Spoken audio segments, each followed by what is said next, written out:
Saving your bacon, the art of a timely rescue.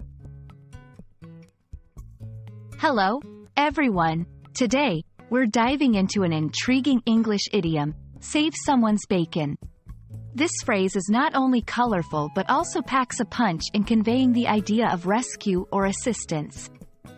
Stick around to uncover its origins, meanings, and how to use it in everyday conversation.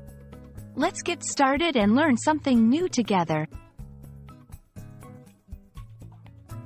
Save someone's bacon is a lively expression used to describe preventing harm or rescuing someone from a difficult situation. Imagine a friend helping you avoid trouble or someone stepping in just in time to avert a disaster. That's exactly what it means to save someone's bacon. It's about coming to the rescue and providing much-needed help when things look bleak. Delving into the history of this idiom, save someone's bacon, doesn't really have anything to do with the culinary world. Instead, it's believed to have originated from early 20th century England. Back then, bacon was considered a valuable commodity, and saving it could mean preventing a significant loss. Over time, the phrase evolved beyond its literal meaning to symbolize saving someone from an adverse situation.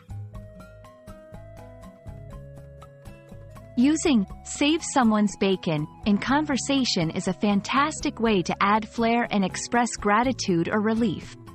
Here are a few examples. You really saved my bacon by lending me that money. I was in a tight spot. The quick-thinking lifeguard saved that swimmer's bacon. It's often used in situations of close calls or when someone has significantly helped another, preventing potential consequences. And that wraps up our exploration of the phrase, save someone's bacon. We've uncovered its meaning, origins, and how you can weave it into your daily conversations. Whether you're looking to enrich your English vocabulary or simply love discovering new idioms, we hope this video has been informative and enjoyable. Remember, language learning is a journey, and every new phrase you learn is a step forward. Thanks for joining us, and until next time, keep exploring and expanding your horizons.